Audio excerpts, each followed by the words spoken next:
ईक्षा Hindi classes में स्वागत है। आज हम स्पर्श भाग 2 में संकलित मीरा के पद पढ़ेंगे। तो जैसा मैं हमेशा कहती हूँ कि किसी भी कविता को पढ़ने से पहले उस कविता के रचयिता के बारे में जान लेना जरूरी होता है। तो हम देखते हैं मीरा का जीवन और साहित्यिक परिचय क्या था। मीरा का जन्म 1503 ईस्वी में जोधपुर में चौकड़ी नामक गांव में हुआ था, जिसे कड़की भी कहते हैं। और बचपन से ही मीरा ने बहुत दुख झेले थे। छोटी सी उम्र में 13 वर्ष की आयु में उनका विवाह मेवाड़ के राजा महाराणा सांगा के बेटे भोजराज से कर दिया गया था। बचपन में ही उनकी मां का देहांत हो गया था।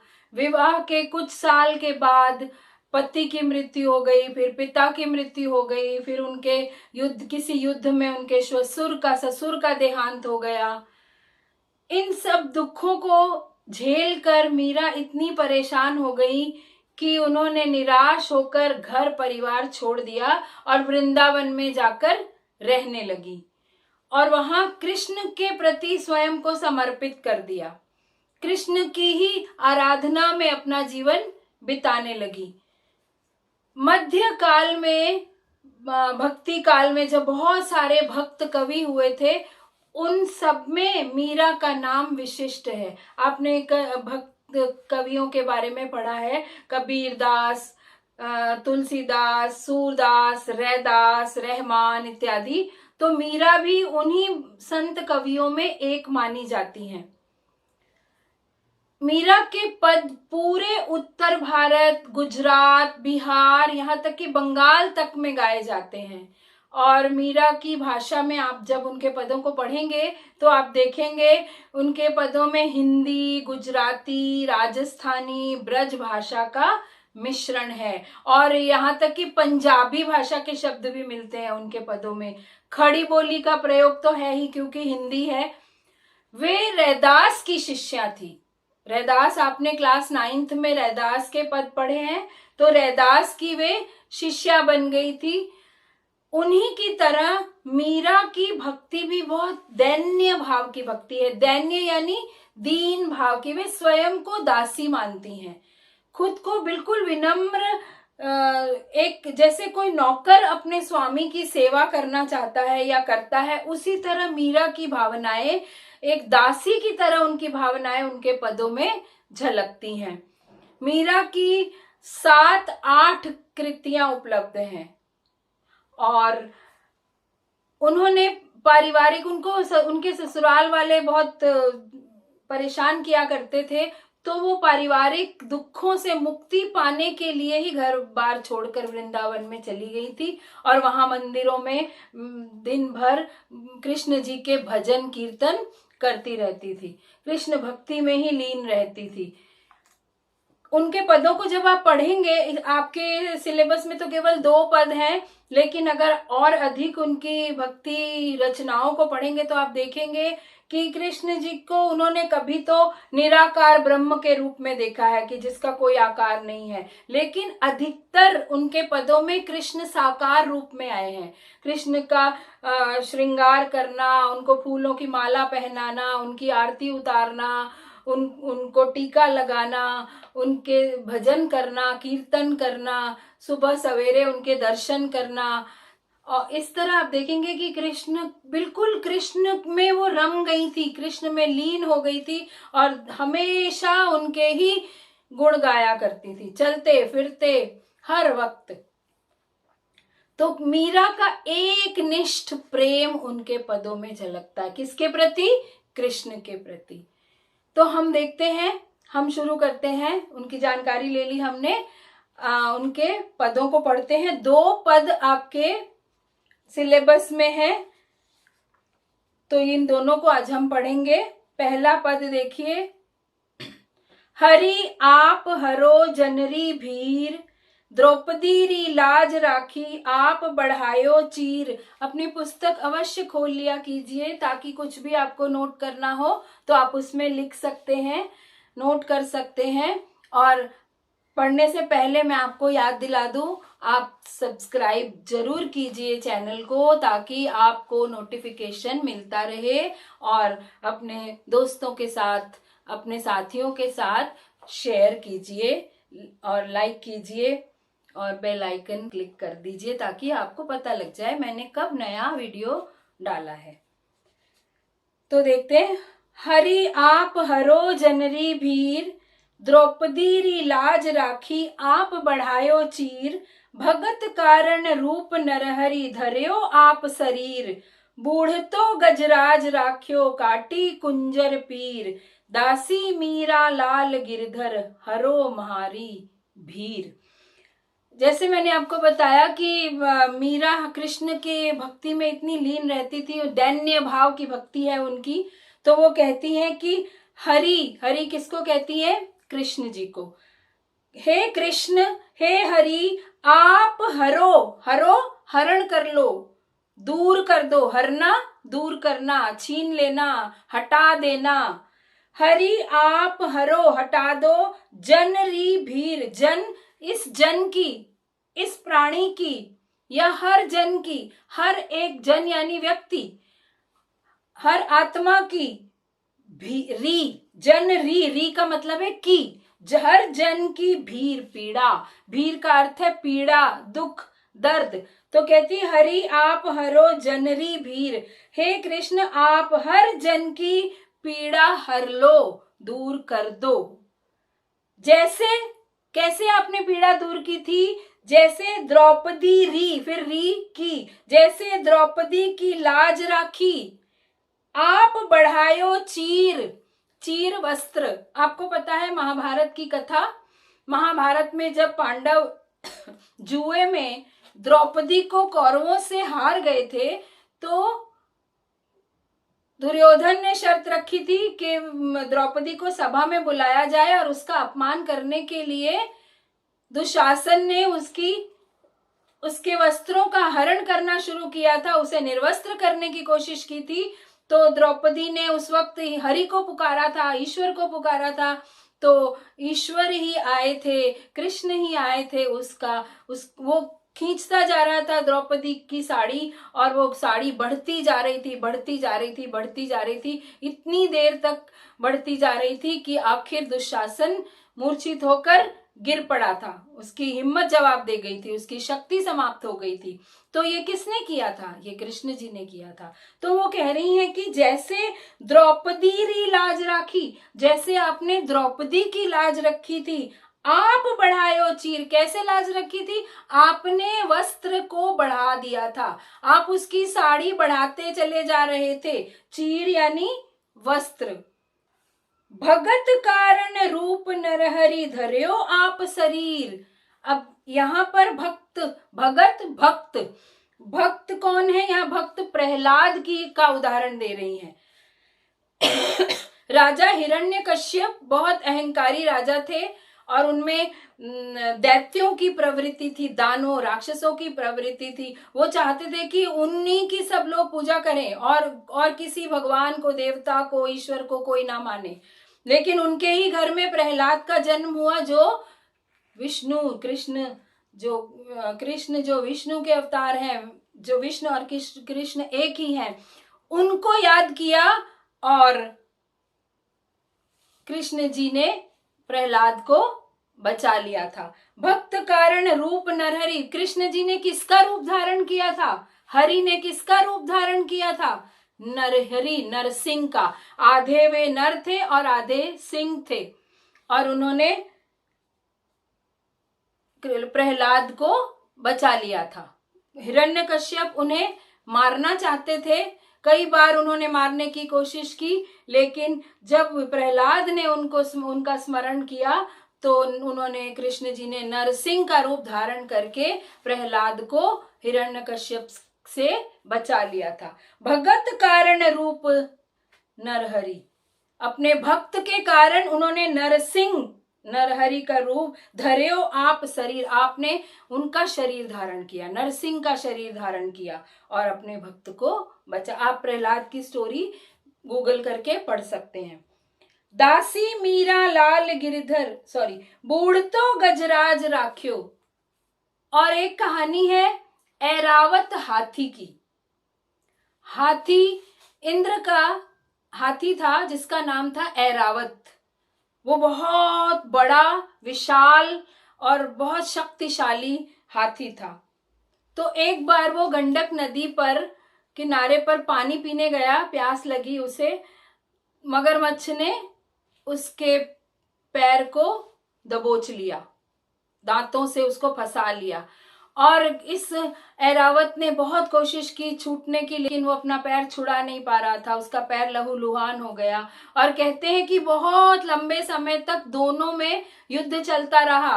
खुद को छुड़ा, कभी कभी हाथी उसे बाहर खींच लेता था मगरमच्छ को, कभी मगरमच्छ उसे पानी में, नदी में खींच लेता था। यही सिलसिला बहुत बहुत लंबे समय तक चलता रहा।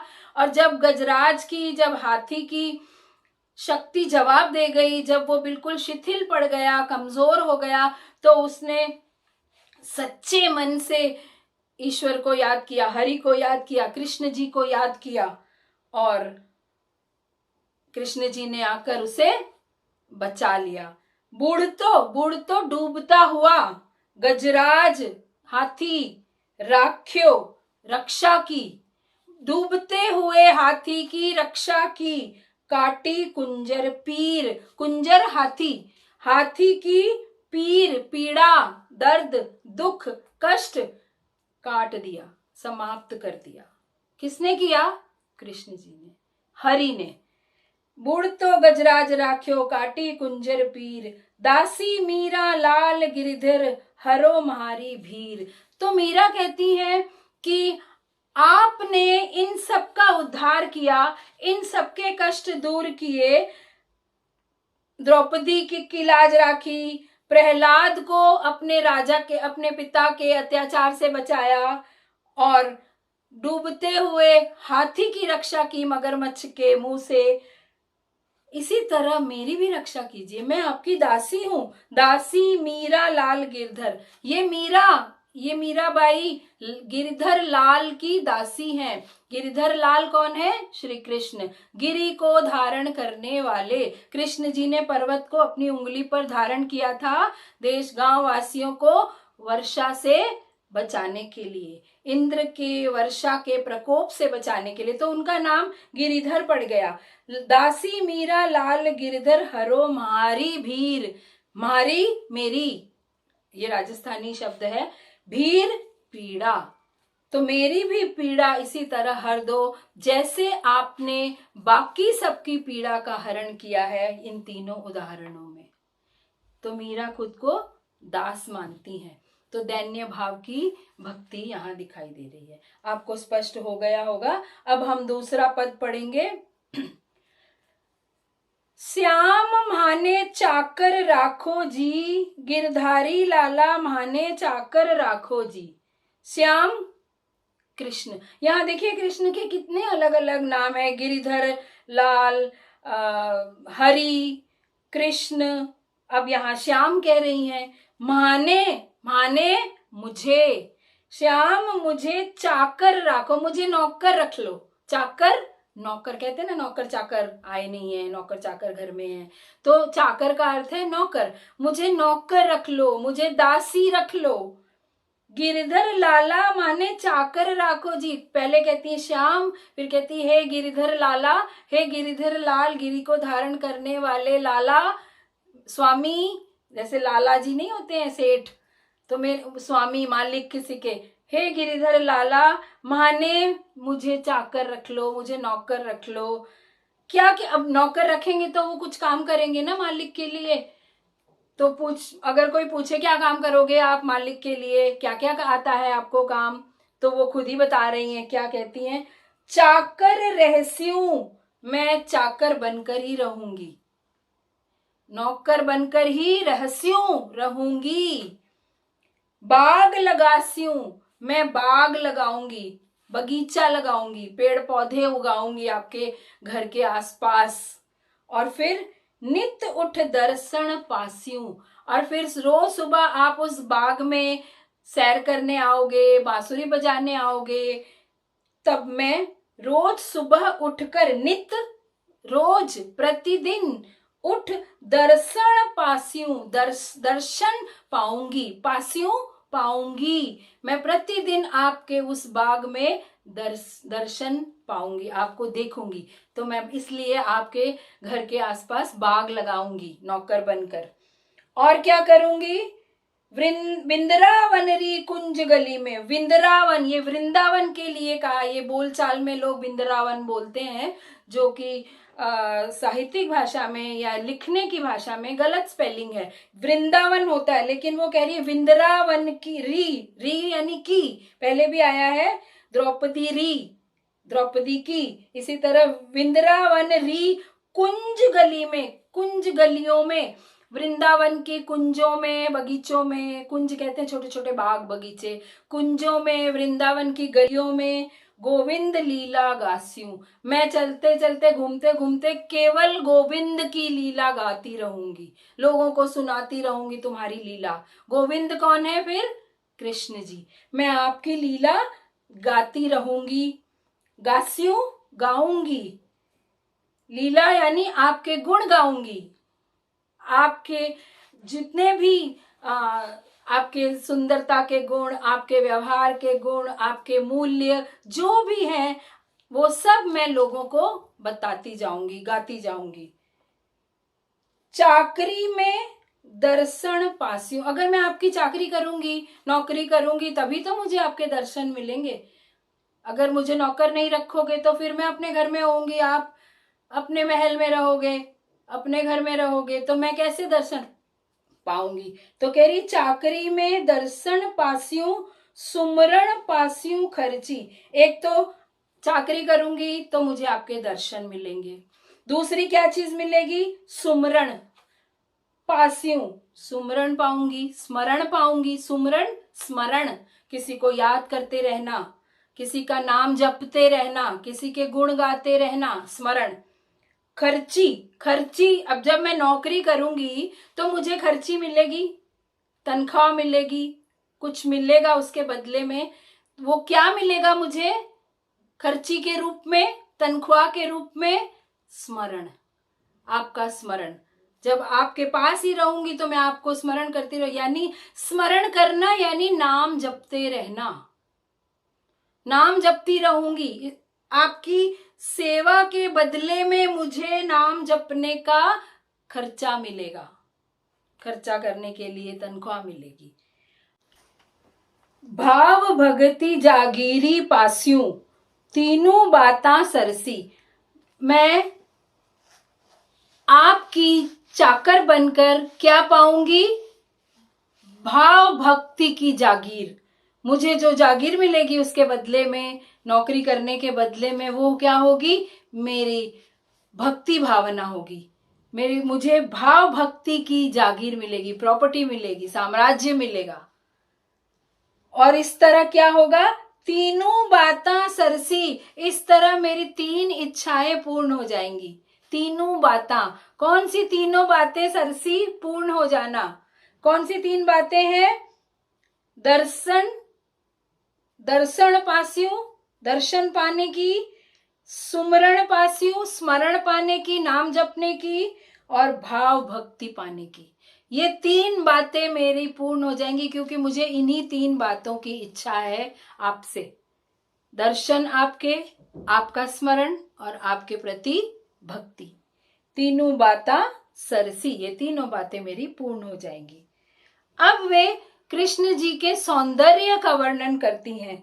क्यों वो कृष्ण जी की चाकरी करना चाहती हैं? उन्हें वो इतने सुंदर लगते हैं। किस वेश में सुंदर लगते हैं?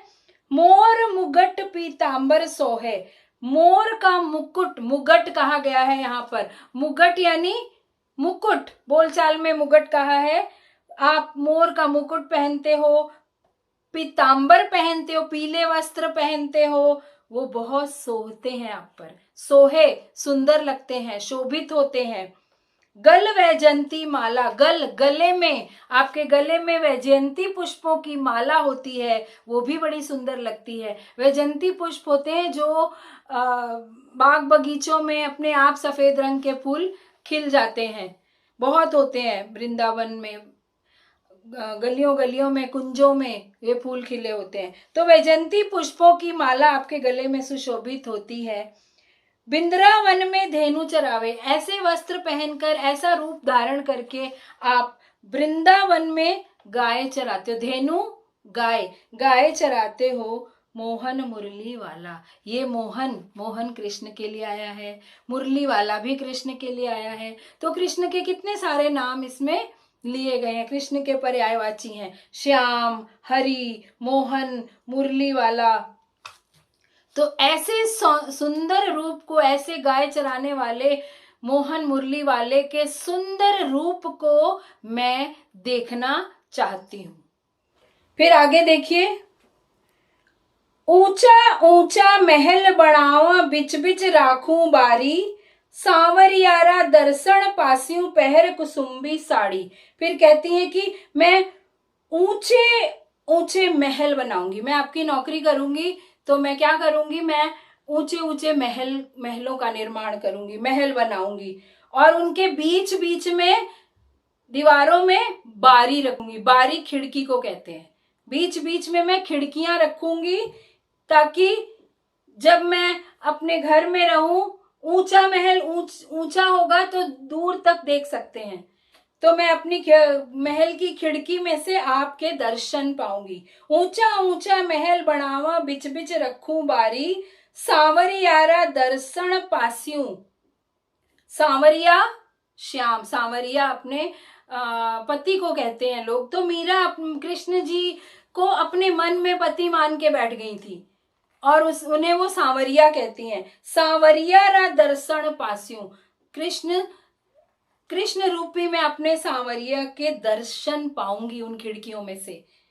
पहर कुसुम्बी साड़ी, और मैं कैसी साड़ी पहनकर उनके दर्शन करूंगी, कुसुम्बी।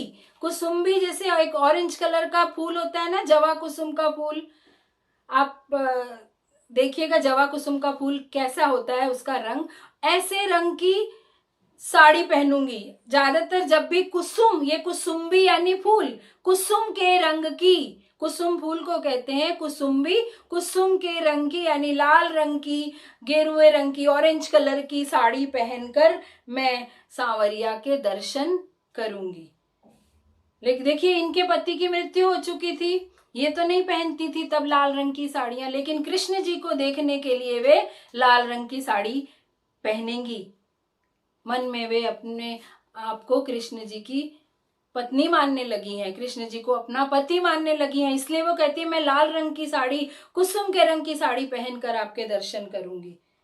आधी रात प्रभु दर्शन दीजियो, जमुना जी रे तीरा। हे कृष्ण, आधी रात को भी मैं जमुना जी के किनारे आकर आपके दर्शन पाना चाहूंगी, आप आकर मुझे अपने दर्शन दे देना। क्योंकि लोक लाज से डरकर, लोगों से डरकर कि लोग क्या बोलेंगे, इसलिए मुझे आधी रात को आप आकर जमुना जी के किनारे मुझे दर्शन दे देना। आधी रात प्रभु दर्शन दीजियो, जमुना जी रे तीरा। जमुना जी यमुना नदी के किनारे, तीरा किनारे, दर्शन दर्शन। मीरा रा प्रभु गिरधर नागर। मीरा रा, मीरा का, ये रा रे री का के की है। मीरा रा प्रभु गिरिधर नागर। गिरिधर नागर फिर कृष्ण जी का नाम है। गिरिधर नागर का अर्थ है गिरि को धारण करने वाले कृष्ण जो नागर हैं। नागर अर्थात शिष्ट, सभ्य, नगर में निवास करने वाले, चतुर। तो मीरा कहती है मीरा रा प्रभु गिरिधर नागर। मीरा के प्रभु गिरिधर नागर कृष्ण शिष्ट व्यक्ति, चतुर व्यक्ति, चालाक व्यक्ति, सभ्य, नगर में रहने वाले तुम मेरे हो। और हिवड़ो घणो अधीरा, और मेरा हृदय तुम्हारे लिए घणो, घना, बहुत ज्यादा अधीर है, व्याकुल है, बेचैन है। अधीरा बेचैन, व्याकुल, परेशान, बेताब। तो ऐसे श्री कृष्ण की मैं दासी बनकर नौकरी करना चाहती हूँ, चाकरी करना चाहती हूँ, ताकि मेरे जीवन की सारी इच्छाएं पूर्ण हो जाए। तो आपको समझ में आ गया होगा। और फिर भी कोई कठिनाई है तो आप ज़रूर कमेंट बॉक्स में लिखिए, मैं उसका उत्तर अवश्य दूंगी। और एक बात का ध्यान रखिए, घर में बड़े बुजुर्गों की सेवा कीजिए और उनके आशीर्वाद पाइए।